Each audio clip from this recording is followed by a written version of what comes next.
Sahabat Oase Rohani Katolik yang terkasih dimanapun Anda berada, salam damai. Senang sekali pada kesempatan hari ini kita dapat berjumpa kembali melalui acara kesayangan kita Oase Rohani Katolik bersama dengan saya Immaculata Raufi. Dan juga saat ini di ruang visual maupun ruang dengar kita sudah hadir Romo yang kita kasihi, Romo Pius Nofrin PR yang akrab kita panggil Romo Nofrin. Mari sama-sama kita sapa Romo ya. Halo Romo, apa kabar hari ini Romo? Halo Mbak Rofi, kabar baik, apa kabar juga? Sehat Romo, puji Tuhan. Senang sekali bisa berjumpa kembali dengan Romo Nofrin dan pastinya juga sahabat Oase Rohani Katolik semuanya. Baiklah, sahabat semuanya, mari saat ini kita siapkan hati kita mau berdoa bersama untuk membuka acara ini bersama dengan Romo Nofrin. Silakan Romo. Baik. Para sahabat Oase Rohani Katolik yang terkasih, mari kita buka permenungan kita hari ini dengan doa. Dalam nama Bapa dan Putra dan Roh Kudus. Amin. Allah Bapa di surga yang penuh kasih, kami mengucap syukur untuk segala rahmat-Mu yang begitu berlimpah dalam hidup kami. Ya Bapa, pada kesempatan ini kami ingin sejenak meluangkan diri untuk mendengarkan sabda-Mu dan menimba semangat spiritualitas dari sabda-sabda-Mu. Bukalah mata hati pikiran kami agar kami sungguh dapat mengambil inspirasi untuk kemudian kami terapkan dalam hidup kami sehari-hari. Ini semua kami mohon demi Kristus Tuhan dan pengantara kami. Amin. Dalam nama Bapa dan Putra dan Roh Kudus. Amin. Terima kasih Romo Nofrin. Ya. Sahabat Oase Rohani Katolik yang terkasih, seperti biasa saya akan membacakan bacaan yang pertama. Dan sebelumnya, bacaan-bacaan kudus kita pada hari ini diambil dari bacaan pertama Surat Rasul Paulus kepada jemaat di Galatia, bab 1 ayat 13 sampai dengan 24. Dan bacaan Injil diambil dari Injil Lukas, bab 10 ayat 38 sampai dengan 42. Marilah bersama-sama kita mendengarkan bacaan yang pertama. Bacaan dari Surat Rasul Paulus kepada jemaat di Galatia. Saudara-saudara, kalian tentu telah mendengar tentang hidupku dalam agama Yahudi dahulu. Tanpa batas aku menganiaya jemaat Allah dan berusaha membinasakannya. Dalam agama Yahudi itu aku jauh lebih maju dari banyak teman sebaya di antara bangsaku. Karena aku sangat rajin memelihara adat istiadat nenek moyangku. Tetapi Allah telah memilih aku sejak kandungan ibuku dan memanggil aku oleh karena kasih karunia-Nya. Ia berkenan menyatakan anaknya dalam diriku, agar aku memberitakan dia di antara bangsa-bangsa lain. Pada waktu itu, sesaat pun aku tidak minta pertimbangan kepada manusia. Aku juga tidak pergi ke Yerusalem untuk mendapatkan mereka yang telah menjadi rasul sebelum aku. Tetapi aku berangkat ke tanah Arab, dan dari situ kembali ke Damsyik. Baru 3 tahun kemudian aku pergi ke Yerusalem untuk menemui Kefas, dan aku menumpang 15 hari di rumahnya. Tetapi rasul-rasul yang lain tak seorang pun yang kulihat, kecuali Yakobus, saudara Tuhan Yesus. Di hadapan Allah kutegaskan, apa yang kutulis kepadamu ini benar, aku tidak berdusta. Kemudian aku pergi ke daerah-daerah Syria dan Kilikia. Tetapi aku tidak dikenal oleh jemaat-jemaat Kristus di Yudea. Mereka hanya mendengar bahwa orang yang dahulu menganiaya mereka, sekarang memberitakan iman yang pernah hendak dibinasakannya. Dan mereka memuliakan Allah karena aku. Demikianlah sabda Tuhan. Syukur kepada Allah. Marilah saat ini dengan penuh sukacita kita menaikkan Mazmur tanggapan. Ya Tuhan, tuntunlah aku di jalan yang kekal. Ya Tuhan, tuntunlah aku di jalan yang kekal. Tuhan, Engkau menyelidiki dan mengenal aku. Engkau mengetahui apakah aku duduk atau berdiri. Engkau mengerti pikiranku dari jauh. Engkau memeriksa aku kalau aku berjalan dan berbaring. Segala jalanku Kau maklumi. Tuhan, tuntunlah aku di jalan yang kekal. Sebab Engkau yang membentuk buah pinggangku. Engkaulah yang menenun aku dalam kandungan ibuku. Aku bersyukur kepadamu oleh karena misteri kejadianku. Ajaiblah apa yang kau buat. Ya Tuhan, tuntunlah aku di jalan yang kekal. Jiwaku benar-benar menyadarinya. Tulang-tulangku tidak terlindung bagimu. Ketika aku dijadikan di tempat yang tersembunyi dan direkam di bagian-bagian bumi yang paling bawah. Ya Tuhan, tuntunlah aku di jalan yang kekal. Sahabat Oase Rohani Katolik yang terkasih, marilah saat ini kita menyiapkan hati untuk mendengarkan bacaan Injil. Alleluia, alleluia, alleluia. Alleluia, alleluia, alleluia. Berbahagialah yang mendengarkan sabda Tuhan dan melaksanakannya. Alleluia, alleluia, alleluia. Tuhan bersamamu. Dan bersama rohmu. Inilah Injil suci menurut Lukas. Dimuliakanlah Tuhan. Dalam perjalanan ke Yerusalem, Yesus dan murid-muridnya tiba di sebuah kampung. Seorang wanita bernama Marta menerima dia di rumahnya. Wanita itu mempunyai seorang saudara yang bernama Maria. Maria itu duduk di dekat kaki Tuhan dan terus mendengarkan sabdanya. Tetapi Marta sangat sibuk melayani. Ia mendekati Yesus dan berkata, "Tuhan, tidakkah Tuhan peduli bahwa saudariku membiarkan daku melayani seorang diri? Suruhlah dia membantu aku."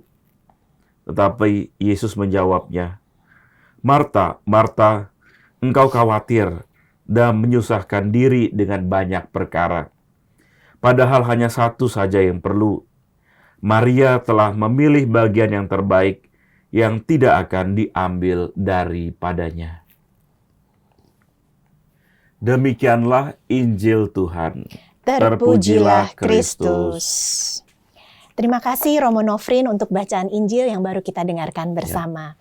Romo, kita akan mulai perbincangan rohani pada hari ini dari bacaan yang pertama tadi ya Romo ya. Bacaan dari surat Rasul Paulus kepada jemaat di Galatia. Hikmat apa Romo yang bisa kita petik dari bacaan tadi? Saudara-saudari terkasih, bacaan pertama dari surat Rasul Paulus ini temanya mengenai pertobatan. Rasul Paulus semacam curhat, memberikan kesaksian kepada jemaat di Galatia. Mengenai kisah hidupnya yang dulu adalah pengejar-ngejar pengikut Kristus, lalu akhirnya berubah menjadi bagian dari murid Kristus yang tidak kenal lelah untuk mewartakan Injil. Nah, beberapa waktu lalu saya ada kesempatan misa di Lapas Cipinang, merayakan misa di sana bersama dengan satu komunitas, bertemu dengan saudara-saudara kita yang sedang menjalani masa hukuman dalam LP Cipinang. Yang menarik di bagian akhir itu ada salah satu narapidana yang memberikan kepada saya satu buku renungan. Wow. Jadi ternyata mereka di dalam situ membuat semacam renungan kecil. Sayangnya saya lupa bawa itu bukunya. Menarik sekali ya Romo ya. Jadi untuk mengisi kegiatan salah satunya nah ini yang ngasih saya koordinatornya.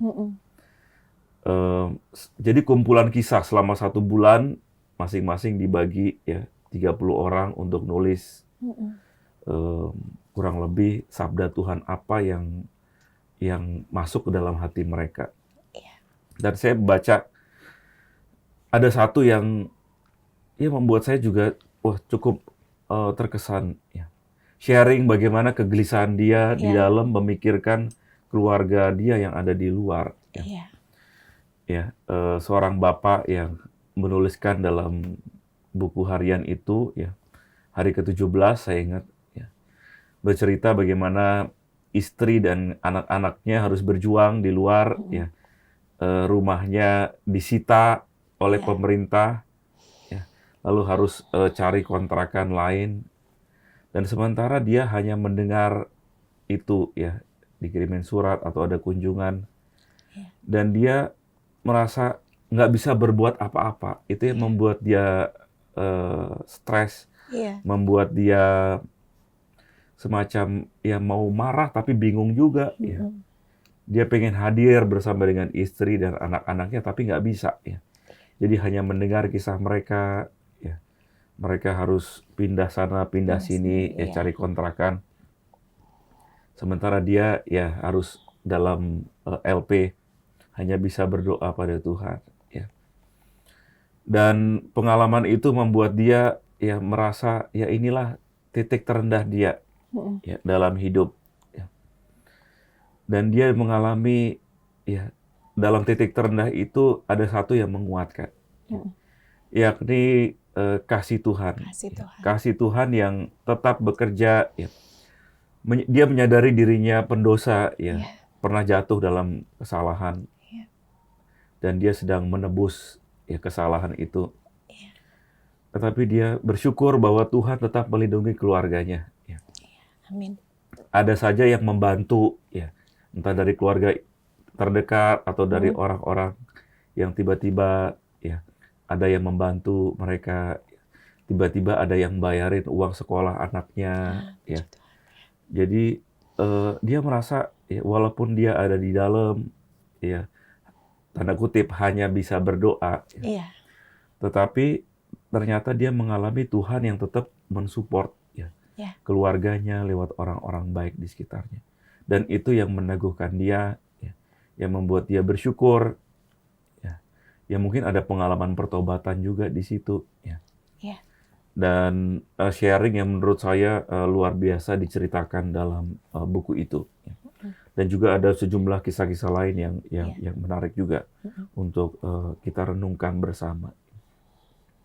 Jadi saya membayangkan, ya, ini mungkin salah satu kisah Paulus, ya, di zaman sekarang, ya.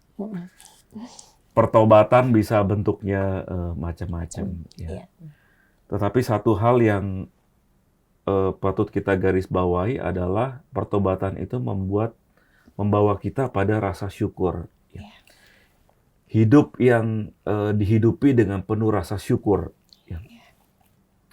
Bahwa Allah itu senantiasa bekerja menguatkan kita, ya, memberikan daya. Ya.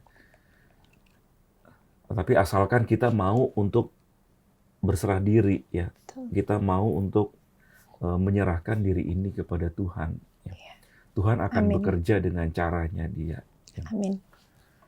Dan saya rasa Paulus juga seperti itu, ya. Paulus nggak gampang juga, ya. Orang masih curiga, ya, orang nggak gampang nerima dia. Apa ini jebakan dan sebagainya. Mungkin orang punya pikiran negatif. Ya. Tetapi Paulus tetap ya dengan niat yang tulus. Ya udah, saya mau pelayanan, ya udah. Ya. Entah saya diterima atau nggak diterima, saya serahkan pada Tuhan. Biar Tuhan yang bekerja dengan caranya. Dan itu yang menurut saya disyukuri oleh Paulus, dan kemudian dia menjadi rasul yang sangat luar biasa, ya. Menulis banyak surat dalam Perjanjian Baru yang sekarang menjadi sebuah harta untuk kita semua, ya. Surat-surat Rasul Paulus yang luar biasa untuk kita. Gitu, Mbak Rofi. Ya, amin, Romo Nofrin. Terima kasih Romo. Romo telah men-sharingkan sebuah cerita yang semakin membuat kita tuh bisa menghayati pertobatan yang sejati melalui napi tadi, ya, atau warga binaan tadi, ya, Romo, ya.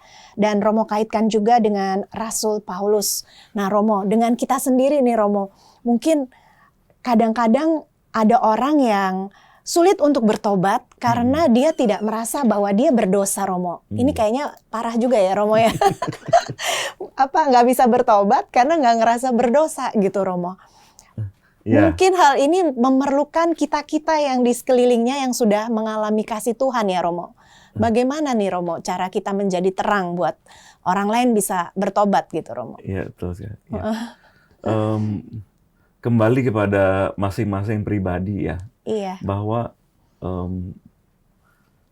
pengalaman akan dosa, ya pengalaman akan tobat itu juga merupakan sebuah panggilan, oke. ya panggilan. Ya. Bagaimana Tuhan menyapa seseorang, Iya, dan kita tidak bisa kemudian juga menghakimi orang lain, ya. iya, Karena kita nggak tahu apa yang ada dalam lubuk hati dia. Ya. iya, betul. Mungkin di mulut dia berkata seperti itu, tapi sebenarnya dalam hati dia berpikir, Iya, ya. Dalam pikiran dia menimbang-nimbang, ya. Jadi mungkin ini ya bagian dari masing-masing perjalanan iman seseorang. Ya. Tapi saya yakin bahwa hati nurani yang namanya suara hati itu iya. punya porsinya. Ya. Oke. Bekerja dalam tiap pribadi. Ya. Yes. Itu dikatakan dalam Lumen Gentium. Ya. Iya. Bahwa Allah hadir dalam hati nurani setiap orang. Ya. Amin. Mungkin yang membuat kita kadang merasa bersalah, ya. Iya. Ada yang semacam menegur kita, ya, dari dalam hati, Iya.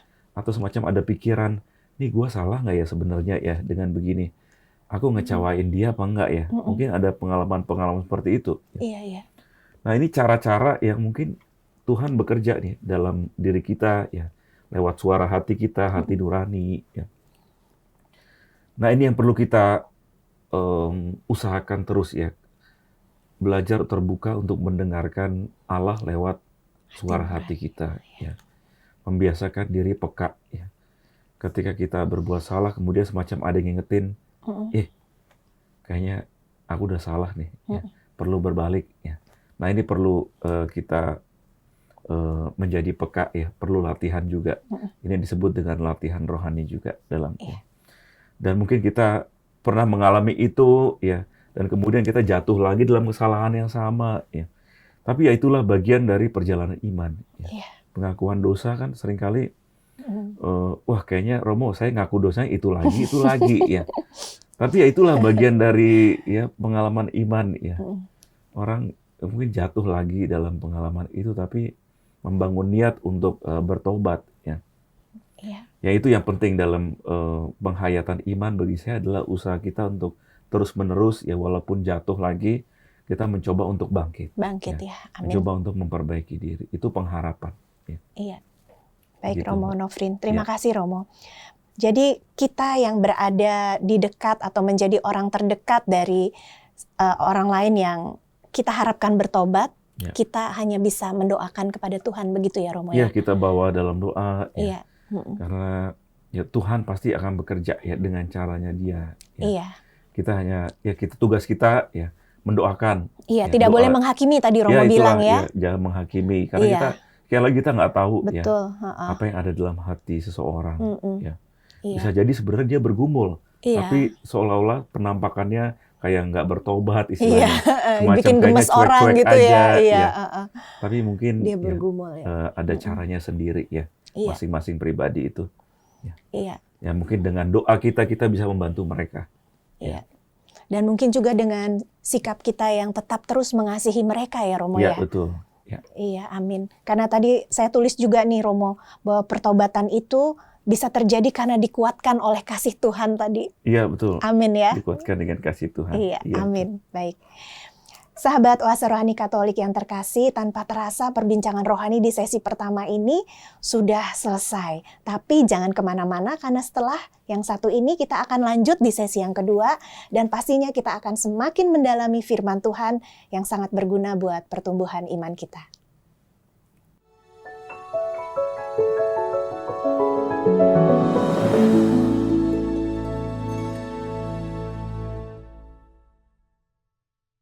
Sahabat Oase Rohani Katolik yang terkasih, kita berjumpa kembali melalui acara Oase Rohani Katolik di sesi yang kedua. Dan masih bersama dengan Romo Nofrin dan juga saya. Romo, kembali kita akan merenungkan bersama nih Romo, dan pastinya Kita semua senang sekali kalau dengerin cerita, Romo. Real story ya, teman-teman ya, sahabat semuanya. Kita akan merenungkan bersama dari Injil Lukas tadi, Romo. Bacaannya singkat dan hampir kita semua pernah mendengarnya pasti, Romo. Tapi pasti ada kabar baik baru ini, Romo, yang bisa kita pelajari. Silakan, Romo. Ya, baik Mbak Rofi dan juga sahabat Oase Rohani Katolik yang terkasih. Mungkin tema permenungan kita pada hari ini, kata kuncinya adalah mendengarkan sabda Tuhan. Oke. Begitu juga dengan bait pengantar Injil ya. Berbahagialah yang mendengarkan sabda Tuhan dan melaksanakannya. Dalam bacaan pertama kita melihat Paulus yang mendengarkan sabda Tuhan, kemudian bertobat dan menjadi pewarta Injil. Dan kemudian bacaan Injil kita mendengar dua kisah perempuan yang melayani Yesus ya, dengan cukup intensif. Ya. Maria dan Marta. Ya. Ini tokoh yang cukup dekat dengan Yesus, ya, bersama dengan Lazarus juga, ya, saudara mereka. Dan kita melihat bagaimana Maria dan Marta ini menjadi semacam model dalam pelayanan. Ya.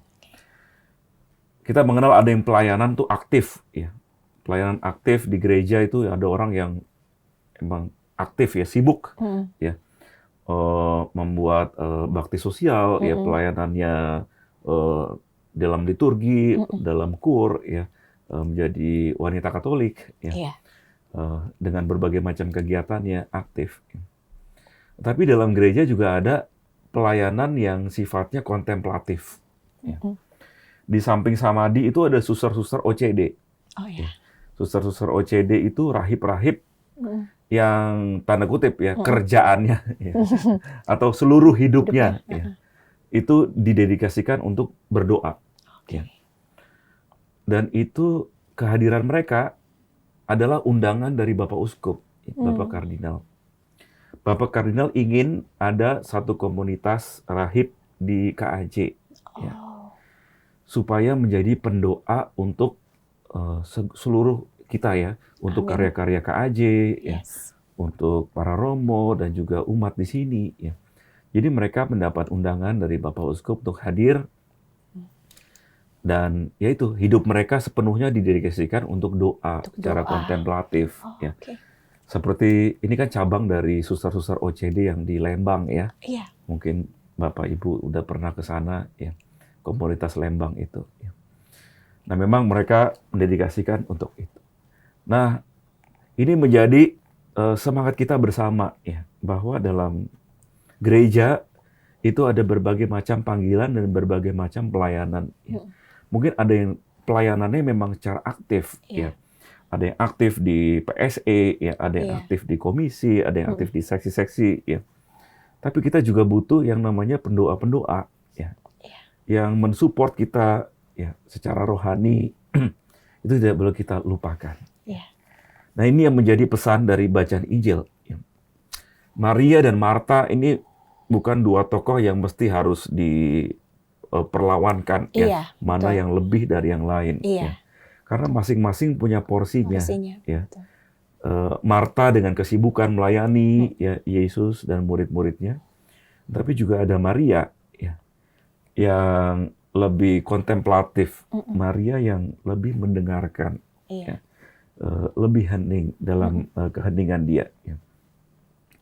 Maka ini semacam menjadi reminder untuk kita semua. Ya.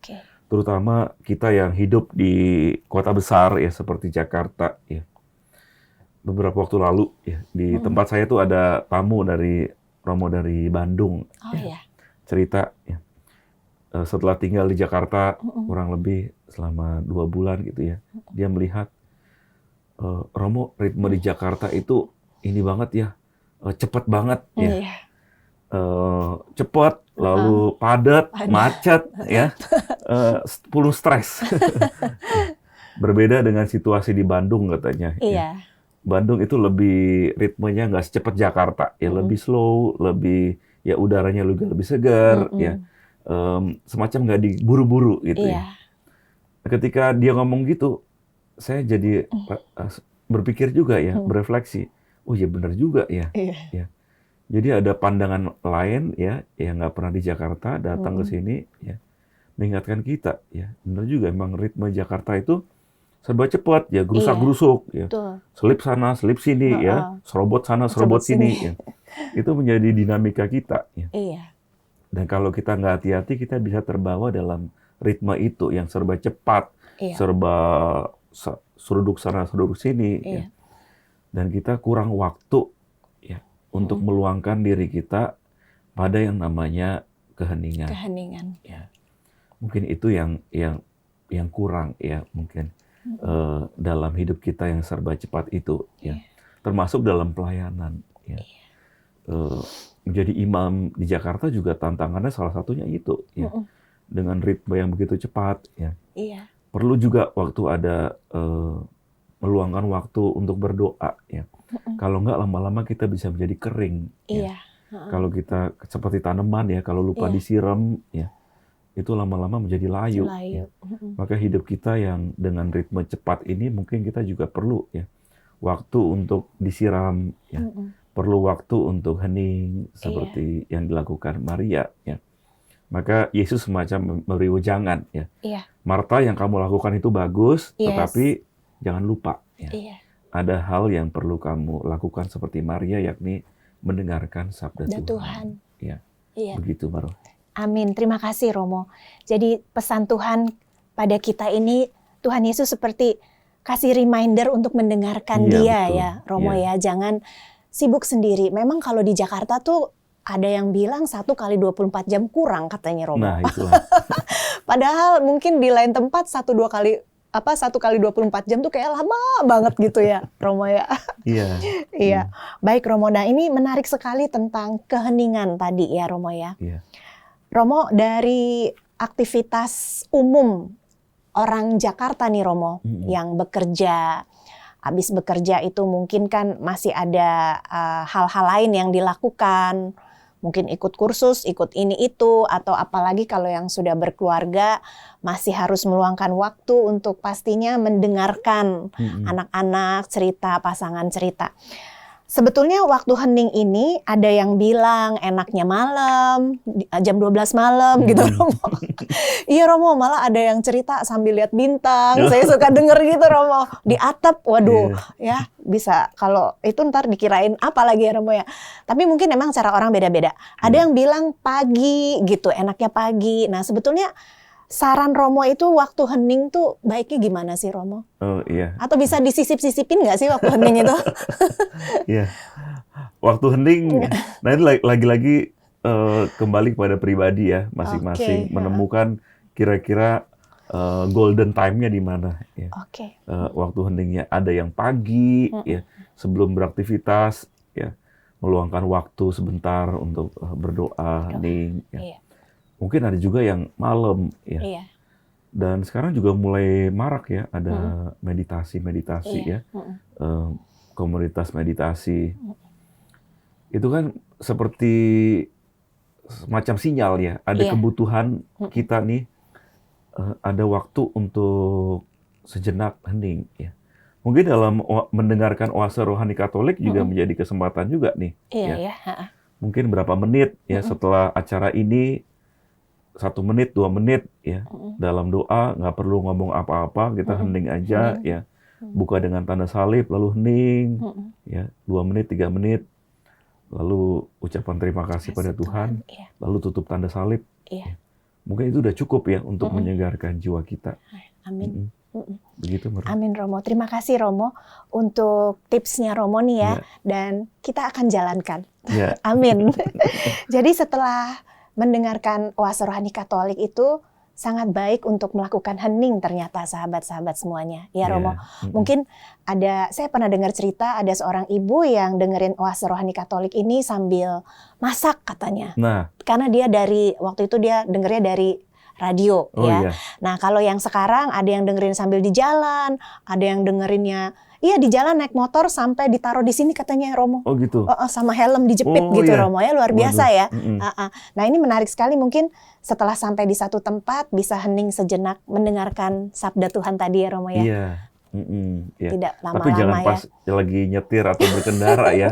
Jadi Iya, selesaiin dulu selesaiin berkendaranya. dulu. Lalu Jangan kemudian pejamkan cari mata. waktu hening ya. Walaupun cuma 1-2 menit ya Romo. Iya. Baik Romo, terima kasih Romo Iya, Nofrin. sama-sama. Iya. Sahabat Oase Rohani Katolik yang terkasih, tanpa terasa kita sudah berbincang-bincang mengenai firman Tuhan dari tadi ya, dari sesi pertama hingga sesi yang kedua. Harapan kami dan kami percaya bahwa kuasa Roh Kudus yang akan menghidupkan sabda Tuhan yang baru kita dengarkan dan semua apa yang telah disampaikan Romo Nofrin kiranya juga dapat kita lakukan. Saat ini marilah kita menutup acara yang penuh berkat dengan doa dari Romo Nofrin dan mohon berkat Tuhan dari Romo. Marilah saudara-saudara yang terkasih, kita akhiri permenungan kita dengan doa. Dalam nama Bapa dan Putra dan Roh Kudus. Amin. Allah Bapa yang bertahta dalam surga, kami bersyukur kehadirat-Mu untuk permenungan yang dapat kami lakukan pada hari ini. Ajarilah kami ya Bapa untuk dapat mendengarkan sabda-Mu, untuk dapat mendengarkan kehendak-Mu dalam hidup kami. Semoga kami mempunyai waktu masing-masing secara pribadi dalam keheningan untuk bisa berdialog, mencurahkan isi hati kami kepadamu, dan sekaligus mohon kekuatan darimu untuk segala usaha, segala aktivitas, dan mungkin juga kegelisahan dan tantangan, kesulitan hidup yang sedang kami alami. Kiranya Tuhan berkenan senantiasa menyertai, melindungi, menguatkan kita semua. Demi Kristus Tuhan dan pengantara kami. Amin. Tuhan bersamamu dan bersama rohmu. Semoga kita semua, keluarga kita, segala usaha dan aktivitas kita, orang-orang kita kasih dan kita doakan, senantiasa dilindungi, dibimbing dan diberkati oleh berkat Allah yang Maha Kuasa, Bapa dan Putra dan Roh Kudus. Amin. Terima kasih Romo Nofrin. Sama-sama Mbak Rofi. Ya. Sahabat Oase Rohani Katolik yang terkasih, selamat melanjutkan aktivitas Anda pada hari ini. Selalu gembira dan tetap semangat.